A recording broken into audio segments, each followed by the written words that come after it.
Selamat pagi saudara. Yang dikasih Tuhan, pada pagi hari ini saya akan menyampaikan firman Tuhan lanjutan dari kitab Filipi. Filipi 1 ayat 9. Kita sudah membacanya tadi. Filipi 1 ayat 9 ini berisi tentang doa Rasul Paulus untuk kasih. Di dalam ayat 9 sekali lagi dikatakan, dan inilah doaku, ini permintaanku, semoga kasihmu makin melimpah dalam pengetahuan yang benar dan dalam segala macam pengertian, sehingga kamu dapat memilih apa yang baik, supaya kamu suci dan tak bercacat menjelang hari Kristus, penuh dengan buah kebenaran yang dikerjakan oleh Yesus Kristus untuk memuliakan dan memuji Allah. Saudara, ada lagu country yang berjudul Pray for You. Memang saya suka lagu country ya. Jadi lagu country ini yang berjudul Pray for You, penyanyinya Jaron Lowenstein. Nah, biasanya setiap lagu yang dinyanyikan dalam bahasa Inggris, saya harus tahu dulu terjemahannya apa. Karena saya harus mengerti apa isi dalam lagu itu. Nah, waktu saya mendengar judulnya Pray for You, saya berpikir ini lagu rohani. Ternyata ini bukan lagu rohani.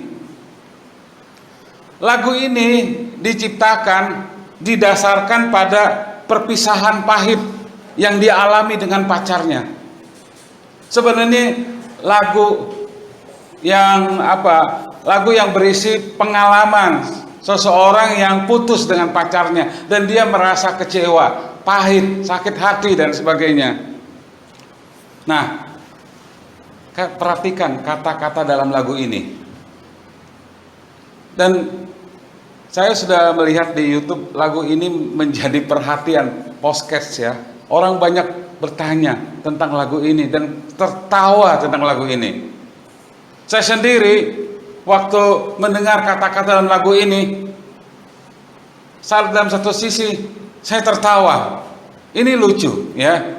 Tetapi dalam sisi lain juga ini satu lagu Pray for You, doa yang tidak baik sebenarnya ya.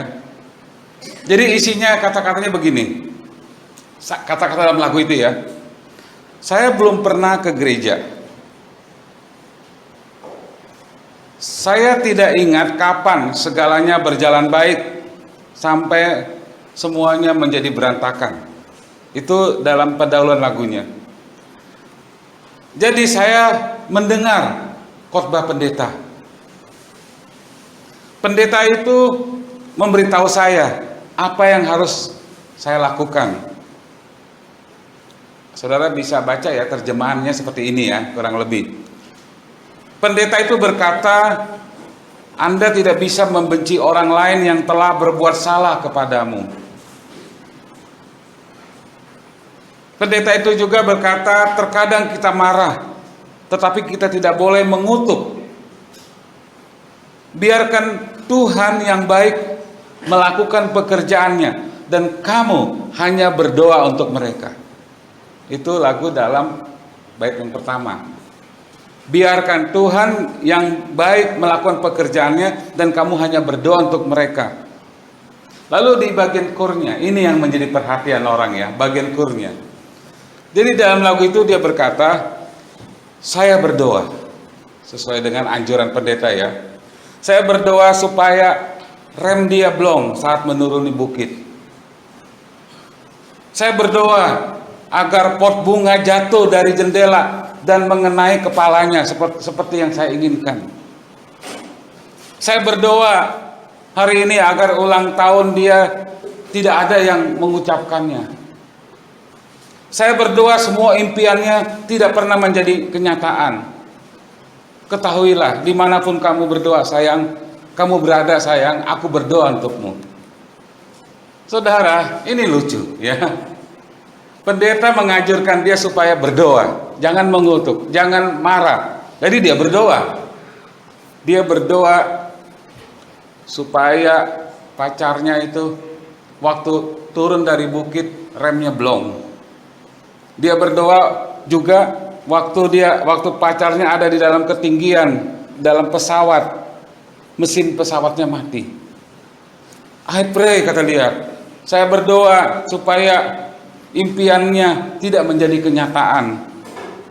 Saya berdoa supaya pot bunga yang di jendela itu jatuh dan kena kepalanya. Sayang, dimanapun kamu berdoa, kamu berada, saya berdoa untukmu. Emang ini bukan doa yang baik, walaupun lucu ya. Saya pikir kita bisa melakukan jauh lebih baik dari itu. Paulus melakukan jauh lebih baik dari itu dalam kitab Filipi. Di dalam ayat 4, Paulus berkata bahwa dia berdoa untuk mereka. I pray for you, kata Paulus ya. Dan di dalam ayat 3 dia berkata, aku mengucap syukur kepada Allahku setiap kali aku mengingat kamu. Dan setiap kali aku berdoa untuk kamu semua, aku selalu berdoa dengan sukacita.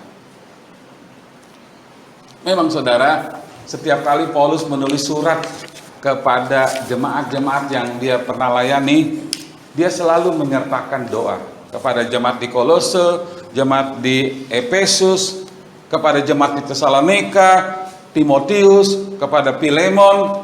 Dia selalu menyebut atau menyertakan doanya untuk mereka. Jadi doa adalah bagian dari kehidupan Paulus. Dia berdoa untuk orang banyak dan dia melakukannya secara teratur. Paulus memberitahu apa yang dia doakan. Saya pikir tidak ada yang benar-benar mendefinisikan kehidupan rohani seseorang lebih dari kehidupan doa itu. Nah, sekedar catatan ya. Setiap kali saya membaca doa Paulus tidak pernah berdoa untuk hal fisik. Paulus tidak menulis, misalnya saya berdoa supaya kamu sehat, pekerjaan kamu diberkati, kamu sukses dan sebagainya. Dia tidak nampak di dalam Alkitab bahwa dia berdoa untuk hal fisik. Saya tidak mengatakan dia tidak pernah melakukannya, hanya saja tidak pernah tercatat bahwa dia melakukannya, bahwa dia berdoa untuk hal-hal fisik.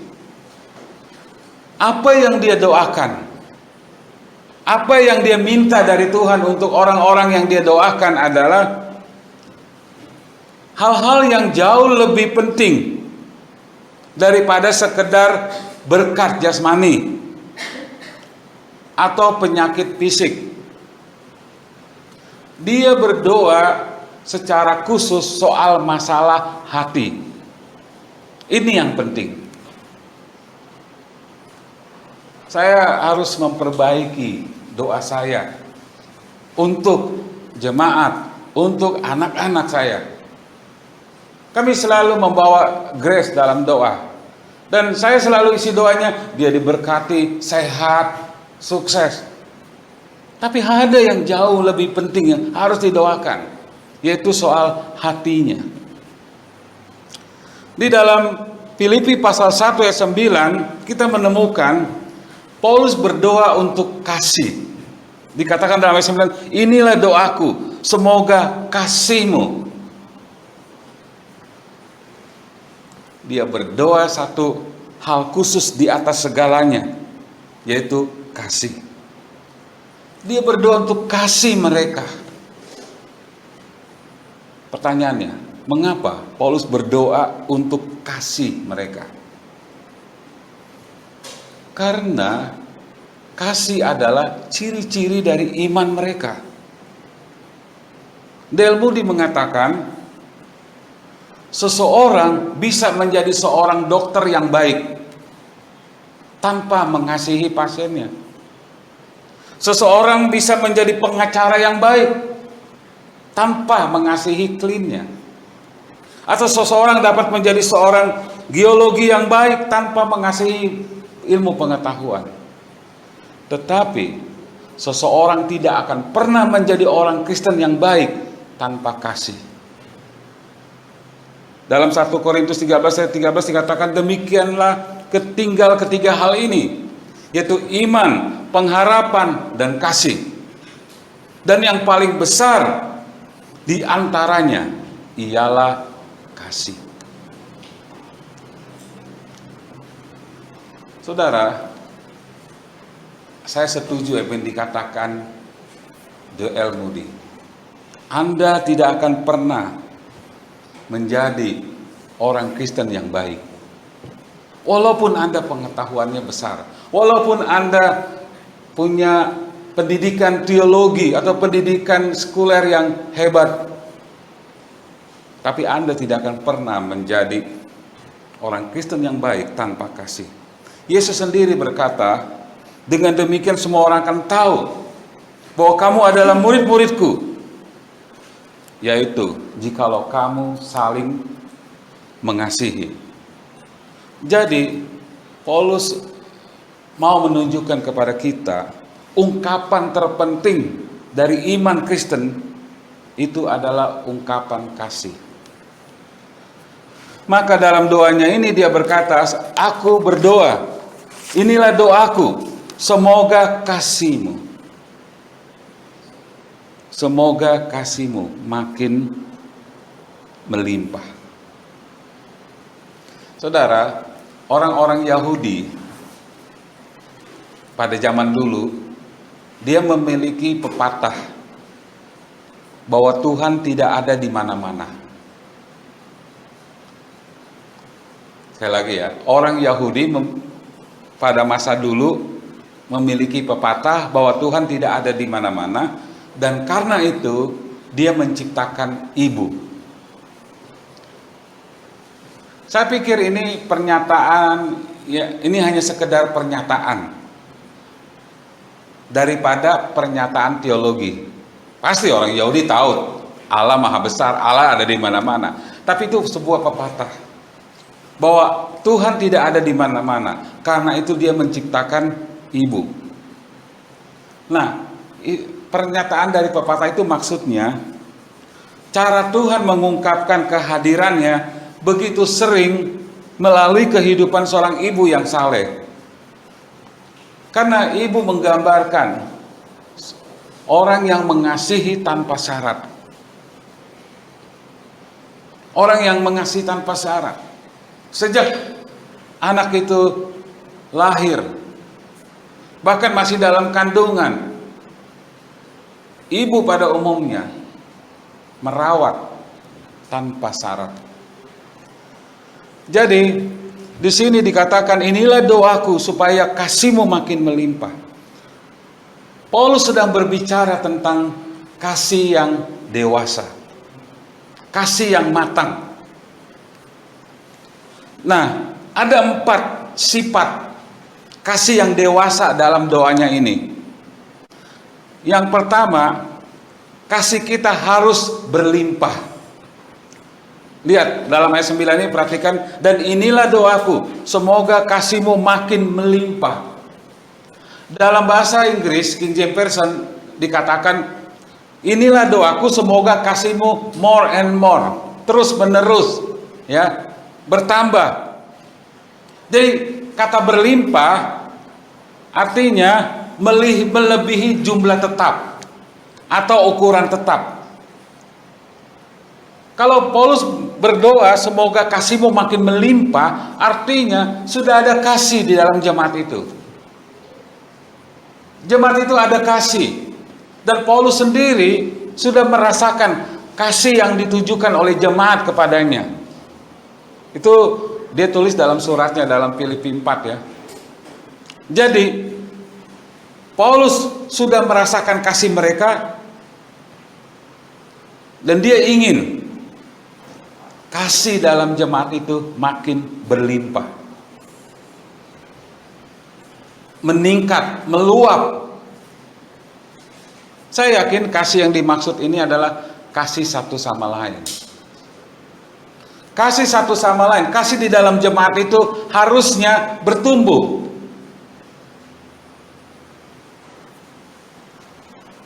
Dalam 1 Tesalonika pasal 3 ayat 12, saya buka dengan cepat sebentar ya. 1 Tesalonika 3 ayat 12 dikatakan, dan kiranya Tuhan menjadikan kamu bertambah-tambah, berkelimpahan dalam kasih seorang terhadap yang lain dan terhadap semua orang, sama seperti kami juga mengasihi kamu. Saudara, Paulus berdoa supaya kasih jemaat itu more and more, makin bertumbuh, makin berlimpah sampai basah kuyup. Mengapa itu penting, saudara? Konteks yang diminta Paulus adalah doanya adalah kasih satu sama lain. Kasih antara saudara dengan saudara lain. Saudara, ini penting. Ini yang harus ditujukan. Saya pikir itu penting karena terkadang lebih mudah mengasihi orang yang tidak pernah Anda lihat daripada orang yang Anda lihat setiap hari. Kalau ada orang berkata, saya mengasihi dunia ini, itu mudah. Kenapa? Mengasihi orang yang tidak Anda lihat setiap hari, itu gampang, itu mudah diucapkan. Daripada mengasihi orang yang saudara lihat setiap hari.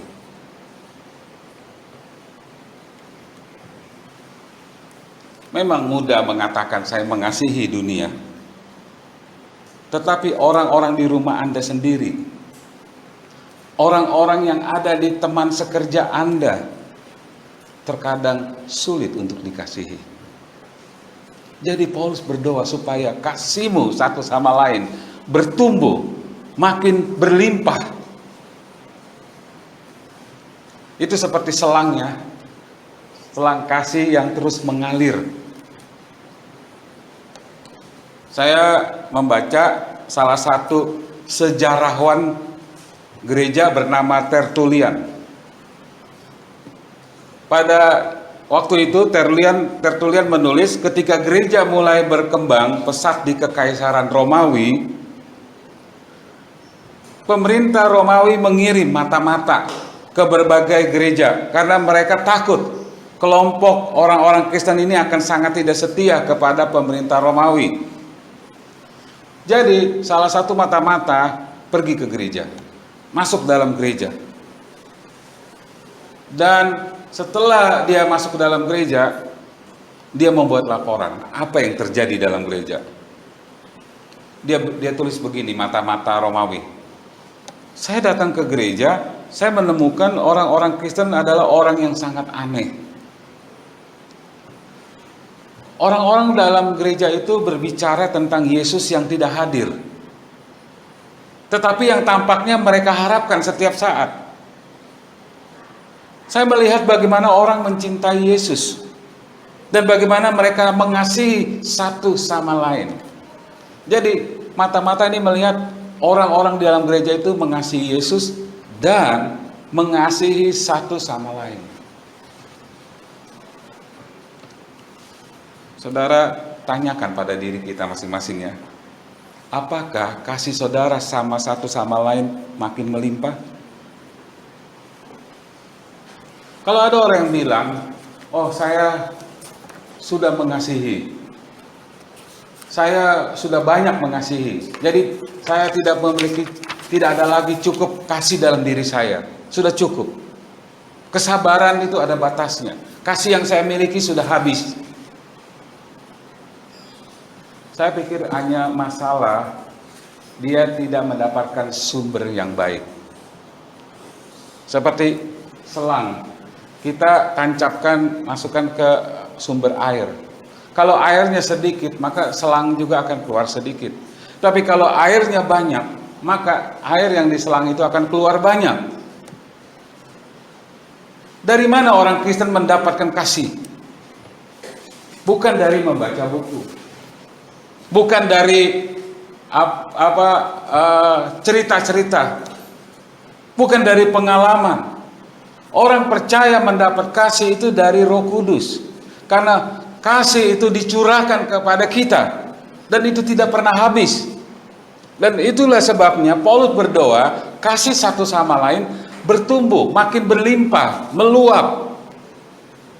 Jadi orang Kristen yang memiliki kasih yang dewasa yang pertama, kasihnya berlimpah. Kasihnya berlimpah. Nah, yang kedua kita lihat dalam ayat 9 ini, dia katakan, dan inilah doaku, semoga kasihmu makin melimpah dalam pengetahuan yang benar dan dalam segala macam pengertian.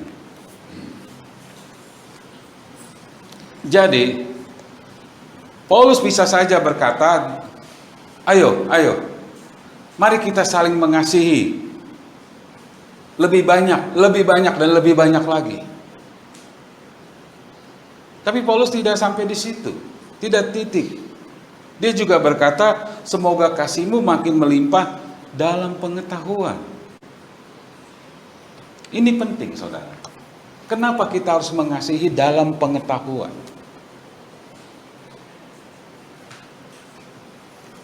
Kasih yang meluap harus dibatasi, harus ada tepinya. Seperti sungai ya, sungai itu harus punya tepi, 2 tepi. Tepinya itu adalah pengetahuan dan pengertian. Jadi, Anda tahu kalau apa yang terjadi kalau air itu mengalir kemana saja. Air itu menerobos apa saja. Belum lama saya membaca berita di Nias ya, terjadi banjir yang merusak banyak bangunan. Wah, mengapa itu terjadi? Karena air itu meluap kemana saja, menerobos apa saja, tidak ada batasannya. Waktu Gunung Merapi, letusan Gunung Merapi ya, lapa yang keluar itu sudah dibuat oleh pemerintah supaya air lapanya dia sudah akan turun sesuai dengan tepiannya. Dia tidak kemana saja. Kalau kemana saja habislah ya. Saudara yang dikasihi Tuhan, kasih yang meluap-luap terdengar sangat hebat. Tetapi itu seperti sungai. Kalau air itu mengalir bebas tanpa arah, itu bisa membunuh orang. Air adalah berkat. Tetapi air yang mengalir begitu saja kemanapun ia mau, dapat menghancurkan kehidupan manusia. Begitu juga dengan kasih. Kalau kasih kita cuma emosi, cuma perasaan, tanpa pengetahuan, tanpa arah, itu juga bisa membawa kehancuran. Makanya dibutuhkan tepian-tepian di mana air mengalir. Dibutuhkan tepian-tepian di mana kasih itu mengarah, ya. Tepian yang pertama disebut pengetahuan. Semoga kasihmu makin melimpah dalam pengetahuan. Apa artinya? Kata pengetahuan adalah epignosis. Itu kata Yunani untuk pengetahuan. Yang artinya pengetahuan di sini adalah pengetahuan ahli, pengetahuan yang matang, yang dibawa oleh pengalaman. Contohnya gini, ya. Seorang ibu mengasihi anaknya. Anaknya menderita panas. Badannya, tubuhnya panas. Dan karena dia mengasihi anaknya, lalu dia membungkus anaknya yang sedang kepanasan itu. Apakah itu baik? Tidak baik.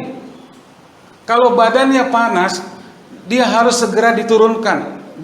Saya masih ingat ya, waktu Erik masih kecil, badannya panas. Saya bawa ke kamar mandi, saya siram air supaya badannya apa? Turun panasnya.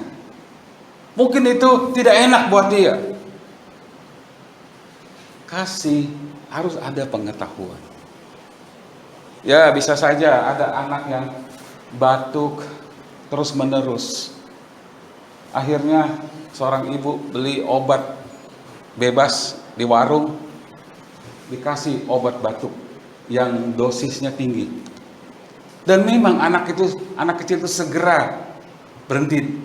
Tapi itu tidak bagus buat dosisnya. Apakah ibu itu mengasihi anak itu? Iya, tapi tanpa pengetahuan. Jadi kasih itu harus ada batasan, ada tepian, harus ada arahnya. Harus di dalam pengetahuan. Makanya Paulus berkata, semoga kasihmu makin melimpah. Saudara, kasih membutuhkan pengetahuan. Tapi pengetahuan juga membutuhkan kasih. Kalau orang punya pengetahuan tapi tidak ada kasih, kata Paulus dalam 1 Korintus 8 ayat 1, pengetahuan itu membuat orang menjadi sombong. Orang bisa menjadi kejam kalau dia tidak ada kasih. Tetapi kasih juga membutuhkan pengetahuan. Sama, timbal balik ya, pengetahuan butuh kasih, kasih butuh pengetahuan. Karena apa? Karena kasih dapat membangun kalau dia didukung oleh sebuah pengetahuan. Dalam 1 Korintus 13 dikatakan, sekalipun aku dapat berkata-kata dengan semua bahasa manusia, bahasa malaikat, tetapi jika aku tidak mempunyai kasih, aku sama dengan gong yang berkumandang dan canang yang gemerincing. Sekalipun aku mempunyai karunia untuk bernubuat, dan aku mengetahui segala rahasia dan memiliki seluruh pengetahuan, sekalipun aku memiliki iman yang sempurna untuk memindahkan gunung, tetapi jika aku tidak mempunyai kasih, aku sama sekali tidak berguna. Jadi sekali lagi, pengetahuan membutuhkan kasih. Kasih juga membutuhkan pengetahuan.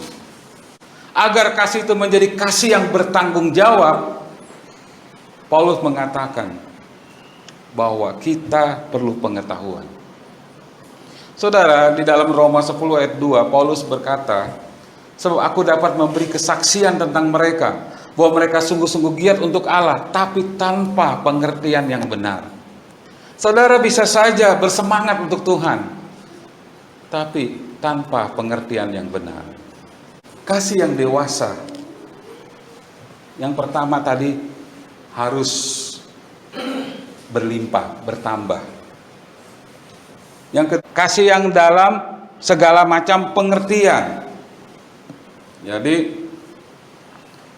kasih itu tidak membiarkan orang lain melakukan apapun yang dia inginkan atas nama kasih. Kasih itu bukan sentimentalis. Kasih itu bukan emosi. Dia memiliki tepian. Tepian pertama adalah pengetahuan. Tepian yang kedua adalah pengertian. Jadi yang dimaksud pengertian ini di sini adalah pertimbangan, kebijaksanaan, wawasan ya. Jadi saudara, kasih itu tidak seperti begini ya. Saya merasa mengasihi, karena itu ada dalam perasaan saya. Dia pakai perasaannya. Tidak, kasih itu ada pengetahuan, kasih itu ada pertimbangan, ada wawasan. Kita memiliki kasih sayang untuk orang lain. Tetapi tidak berarti kita memiliki hak untuk mengungkapkan kasih sayang itu dengan cara apapun yang kita inginkan.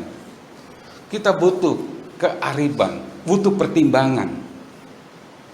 Ada pertimbangan moral, ada pertimbangan etika yang mengatur meluapnya ekspresi kasih kita kepada orang lain. Jadi begini,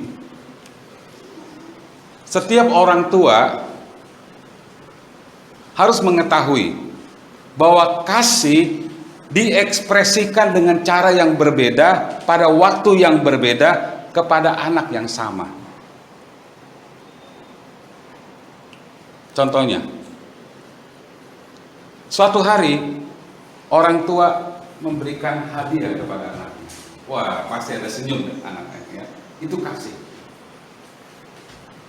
Tapi di waktu yang lain, pada anak yang sama, orang tua harus memukul anaknya.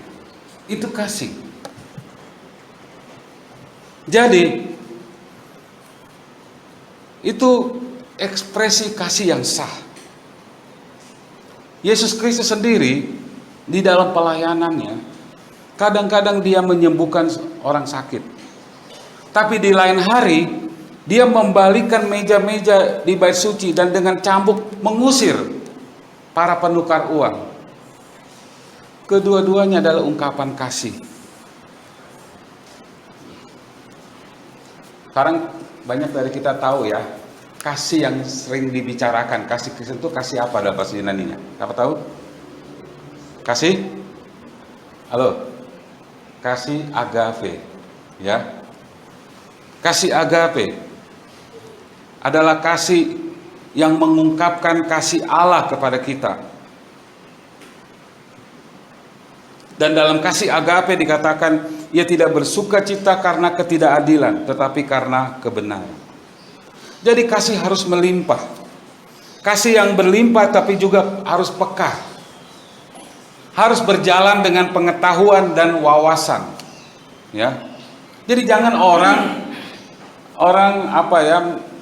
menerima kasih dari seseorang, tapi kasihnya itu tergantung instingnya, tergantung perasaannya, sehingga kita jadi bingung, kok orang ini marah, apa yang kita lakukan? Karena apa? Karena kasihnya tidak didasarkan pengetahuan dan pertimbangan. Kalau saudara mau mengasihi seseorang, kata Paulus ya, kasihnya bertambah, tapi harus di dalam pertimbangan, wawasan, pengetahuan. Tidak tidak asal labrak ya, tidak asal nabrak. Kalau seperti itu yang disebut kasih buta. Atau cinta itu buta ya. Buta itu tidak melihat faktanya. Dia hanya apa yang dirasakannya. Nah, kemudian ayat 10. Sehingga, jadi kalau kita ada kasih yang berlimpah, kalau kita ada kasih yang peka, terarah, sehingga, supaya, agar kamu dapat memilih apa yang baik. Saudara, kata memilih, bahasa Yunaninya dokimazo. Paulus berkata, supaya agar kamu dokimazo.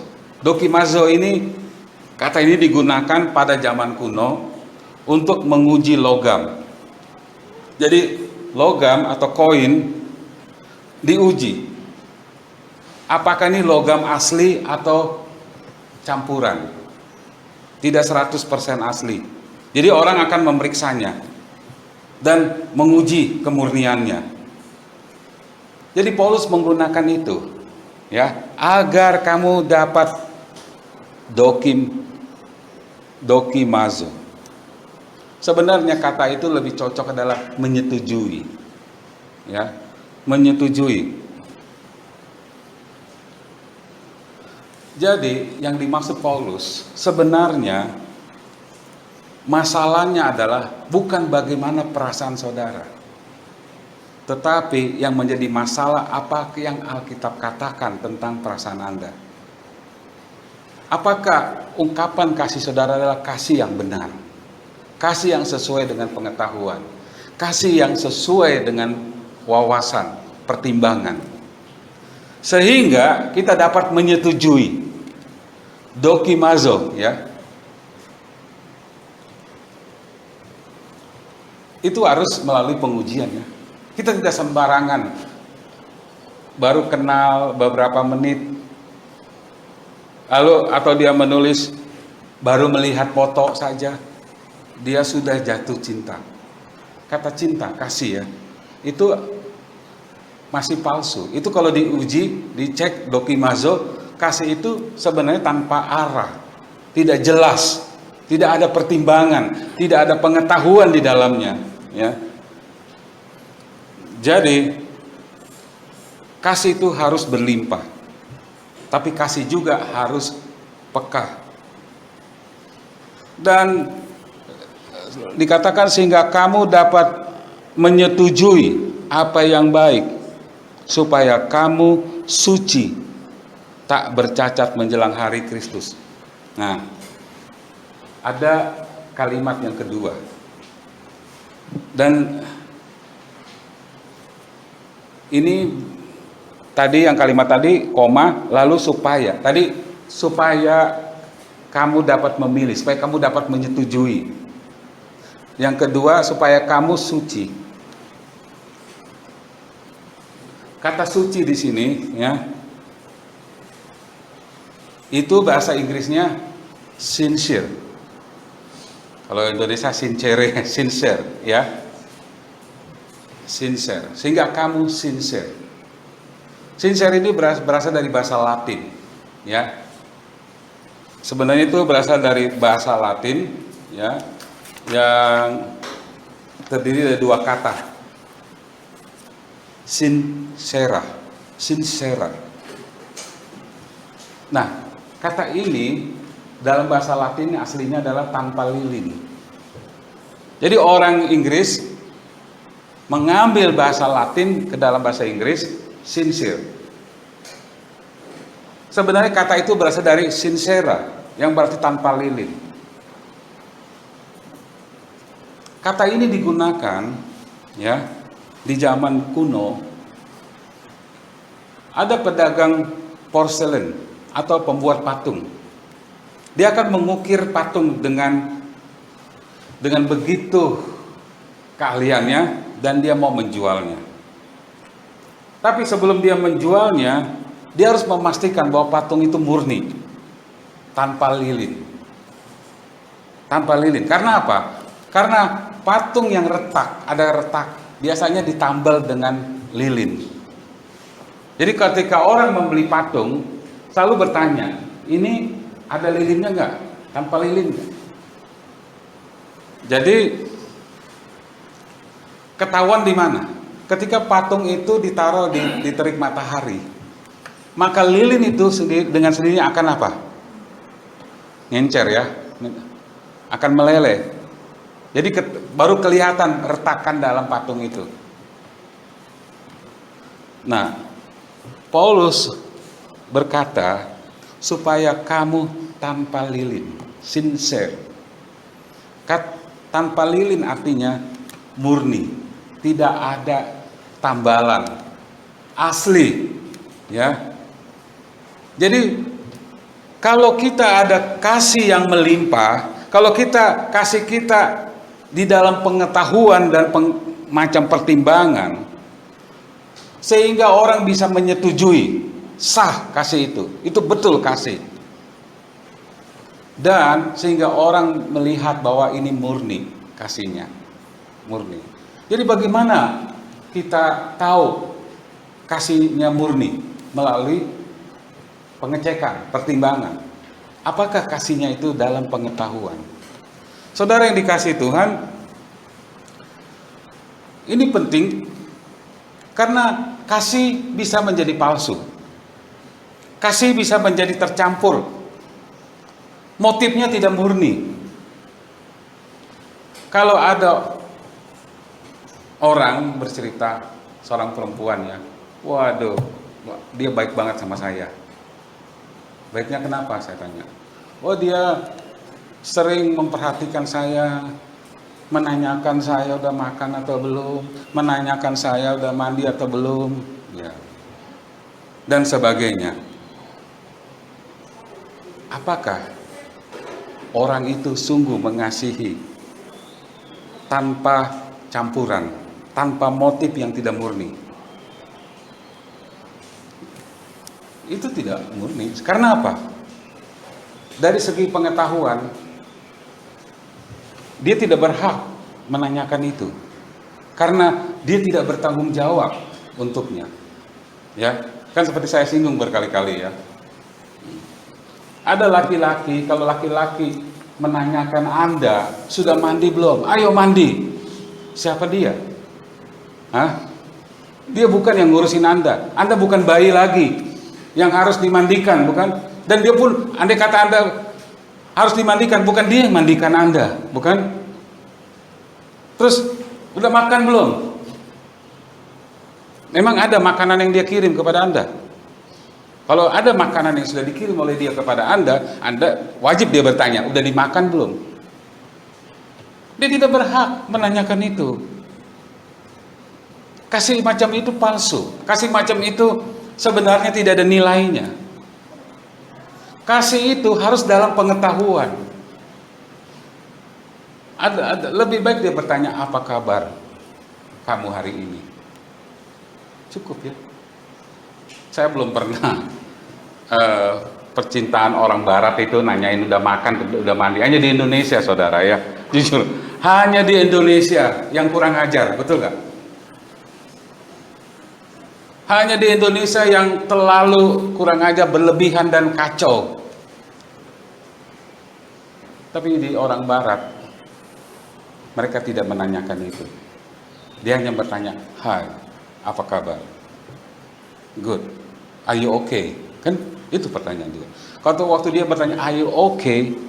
Karena dia menangkap ada sesuatu yang tidak baik di dalam dirinya. Maka dia bertanya, are you okay? Apakah kamu baik-baik saja?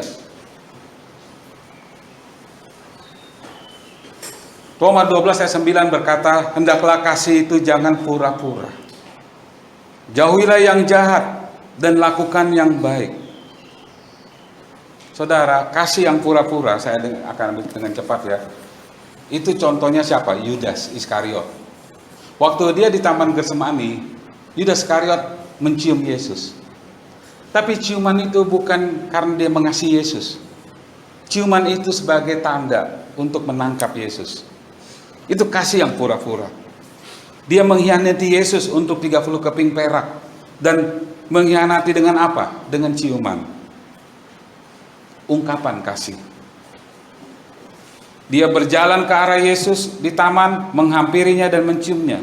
Yesus berkomentar, bahkan Anda mengkhianati anak manusia dengan ciuman. Ini adalah kasih yang tidak tulus dan tidak murni.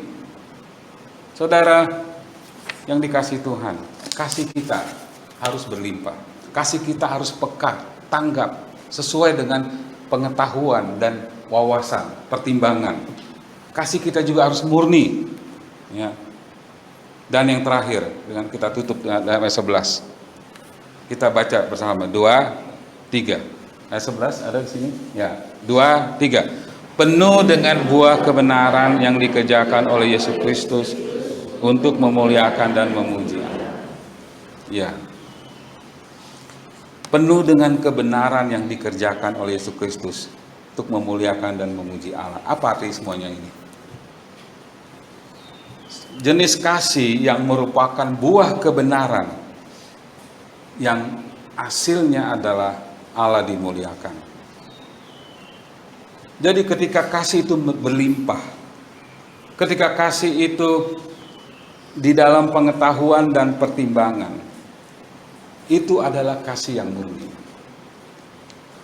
Allah dimuliakan. Dan itulah tujuan dari semua kasih. Tujuan kasih adalah Allah dimuliakan, memuliakan Allah. Dalam Wahyu 4 ayat 24 ya, tua-tua membungkuk dan mengatakan untuk kesenanganmu segala sesuatu diciptakan. 1 Korintus 10 ayat 31 dikatakan, aku menjawab, jika engkau makan atau jika engkau minum atau jika engkau melakukan sesuatu yang lain, lakukanlah semua itu untuk kemuliaan Allah.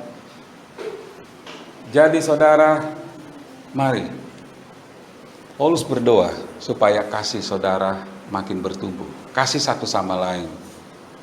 Ya, jangan menyimpan kebencian yang terus-menerus. Jangan kebencian yang bertumbuh, tapi kasihlah yang bertumbuh. Dan itu akan memuliakan Allah. Tapi kalau kebencian yang bertumbuh, kita tidak akan pernah memuliakan Allah. Itu yang dimaksud Paulus. Makanya Paulus sangat penting, sangat sungguh-sungguh mendoakan itu. Saya menutup khotbah saya pagi ini. Saya berdoa untuk kasih Anda. Saya berdoa untuk ungkapan kasih Anda menjadi dewasa seperti yang baru saja Paulus doakan. Saya berdoa untuk saudara-saudara minggu ini, doa semacam ini, supaya kasih-Mu makin melimpah, bukan kebencian-Mu. Kita tahu di dunia fisik, kita memiliki hukum yang disebut hukum kedua, termodinamika. Hukum kedua, termodinamik, pada dasarnya menyatakan suatu materi dan semua energi di alam semesta tunduk pada dan dalam keadaan entropi yang konsisten. Ini adalah kemerosotan yang terus-menerus. Kemerosotan yang terus-menerus menghasilkan pembusukan. Dalam kehidupan rohani, seperti ada bentuk entropi rohani yang menarik kita ke belakang. Jadi saat kita melewati hari dan minggu, kita ditarik kembali ke nilai-nilai dunia ini. Ideologi dunia ini diekspresikan dalam musik mereka. Kita harus berhati-hati ya. Kalau kita terus-menerus ditarik ya dalam hukum termodinamik ya, maka akan terjadi kemerosotan rohani yang terus-menerus dan berakhir dengan pembusukan. Satu-satunya cara melawan tindakan entropi spiritual adalah menanamkan energi baru pada diri kita. Dan jadi kita sering berkumpul dan kita sering bersekutu, datang ke gereja, kita melihat hari demi hari kita mempraktekkan kasih satu sama lain, menjelang hari Tuhan semakin mendekat. Saudara, jangan biarkan terjadi pembusukan terus-menerus. Kalau itu dibiarkan, kalau kita memelihara kebencian, maka kebencian itu akan terus-menerus ya, akan terus-menerus ada dalam diri kita dan berakhir dengan pembusukan. Tapi kita harus membuat energi baru. Allah mencurahkan kasih-Nya kepada kita. Marilah kita saling mengasihi satu sama lain. Ada kalimat yang lucu ya, mengasihi seluruh dunia itu mudah bagi saya. Masalahnya adalah mengasihi tetangga saya. Memang sulit ya, mengasihi orang yang selalu saudara lihat. Tapi kita perlu belajar membangun kasih yang macam itu ya. Janganlah seperti lagu tadi ya, I pray for you ya, Jeron. Kalau saudara lihat itu di YouTube ya, pray for you, Jeron itu dia berdoa supaya remnya blong waktu kamu turun bukit. Saya berdoa supaya pot bunga jatuh di kepalamu. I pray for you, dia bilang gitu. Jadi kita memiliki doa yang lebih baik pada hari ini, supaya kasih-Mu makin berlimpah dalam pengetahuan dan pertimbangan. Mari kita berdoa. Bapa kami di surga, terima kasih untuk firman-Mu. Terpujilah nama-Mu. Dalam nama Yesus Kristus kiranya Engkau memberkati firman-Mu ini. Amin. Ya, saya kembalikan ke Pak Yus.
stay.